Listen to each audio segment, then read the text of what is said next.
الحمد للہ وکفا وسلام علی عبادہ الذین اصطفیٰ بسم اللہ الرحمن الرحیم۔ آج کی جو ہماری گفتگو ہے وہ صدقہ فطر کے بارے میں ہے۔ سب سے پہلی بات یہ ہے کہ صدقہ فطر کا حکم کیا ہے؟ تو صدقہ فطر کا حکم واجب ہے اور ضروری ہے، اس کو ہر حال میں ادا کرنا ہے۔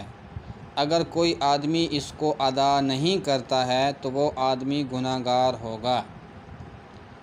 اور صدقہ فطر کے کچھ شرائط ہیں۔ سب سے پہلی شرط یہ ہے کہ جو بندہ صدقہ فطر ادا کرتا ہے وہ آزاد ہو، چونکہ صدقہ فطر آزاد کے اوپر ہے، غلام کے اوپر نہیں ہے۔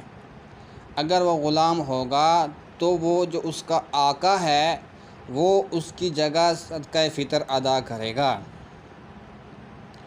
دوسری شرط یہ ہے کہ مسلمان ہو، چونکہ مسلمان کے اوپر عبادت ہے، وہ عبادت کی اہلیت رکھتا ہے، اور کافر کے اوپر صدقہ فطر واجب نہیں ہے، اسی لیے کہ وہ عبادت کی اہلیت نہیں رکھتا ہے۔ تیسرے نمبر کی شرط یہ ہے کہ مالک نصاب ہو، 52.5 تولے چاندی اس کی مالیت، یا اس کے پاس اتنا پیسہ ہو کہ وہ 52.5 تولے چاندی کی مقدار تک پہنچتا ہو تو اس آدمی کے اوپر صدقہ فطر ہے۔ اور اس کا نصاب وہی ہے جو زکوٰۃ کا نصاب ہے، جو میں نے ابھی بیان کیا ہے، 52.5 تولے چاندی کی مالیت۔ البتہ اس میں مال تجارت ہونا، سال کا گزرنا، بالغ یا عاقل ہونا شرط نہیں ہے، اسی لیے کہ بعض اوقات صدقہ فطر اس پر بھی لازم آتا ہے جس پر زکوٰۃ لازم نہیں آتی ہے، کیونکہ اس میں سال گزرنے کی شرط نہیں ہے۔ اب ماہ رمضان المبارک میں جس کے پاس 52.5 تولے چاندی کی مقدار کی مالیت آ گئی تو اس کے اوپر صدقہ فطر لازم ہے۔ صدقہ فطر کا مطلب یہی ہوتا ہے کہ خوشی کا دن ہوتا ہے، افطار کا دن ہوتا ہے، ہر ایک امیر کبیر کے گھر میں مختلف قسم کے کھانے پکتے ہیں، تو غریب کو دینے کے لیے بھی انسان تھوڑا زیادہ کر کے دے تاکہ اس کے گھر میں بھی یہ کھانے وغیرہ پک سکیں۔ عموماً جو صدقہ فطر کی مقدار بتائی جاتی ہے گندم کے لحاظ سے اس کی قیمت ہے 110 روپے، بعض 120 بھی فرماتے ہیں۔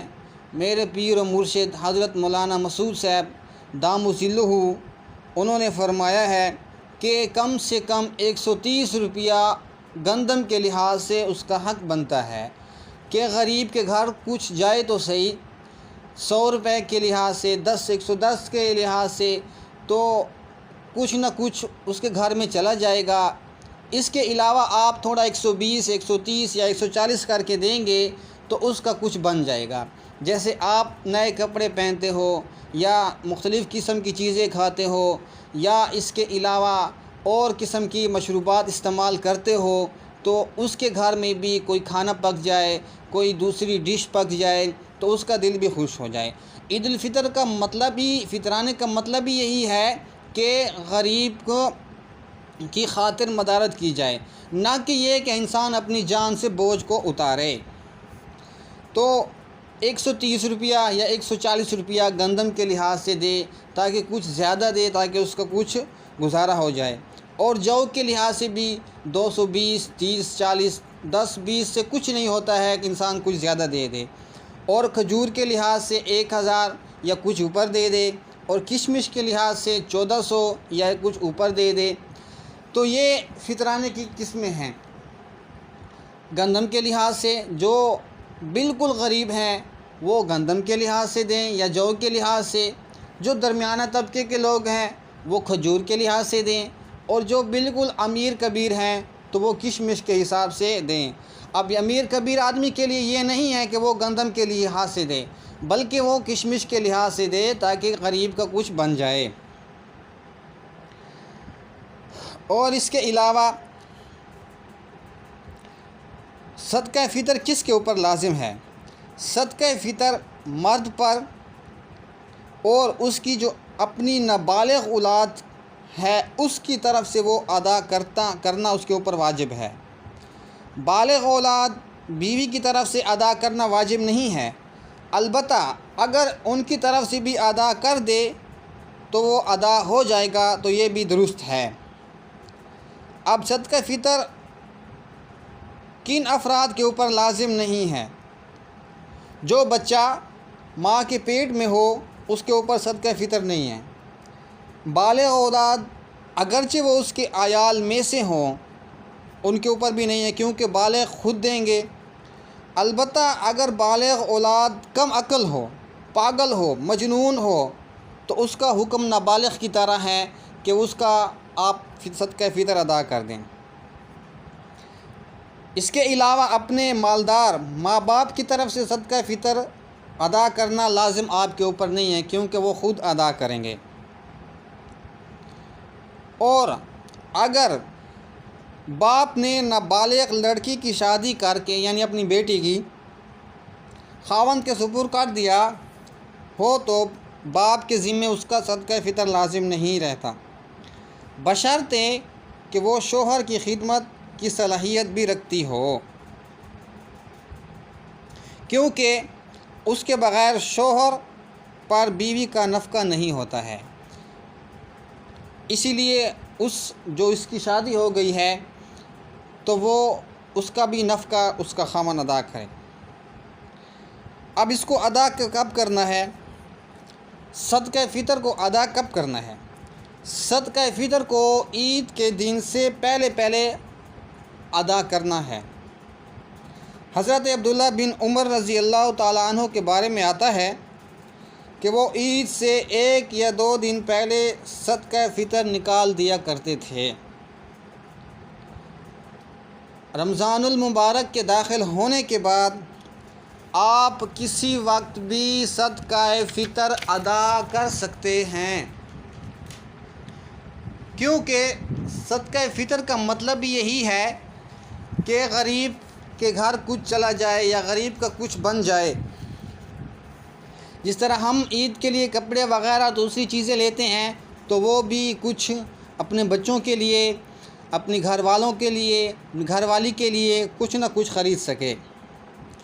اب صدقہ فطر کس کو دینا ہے؟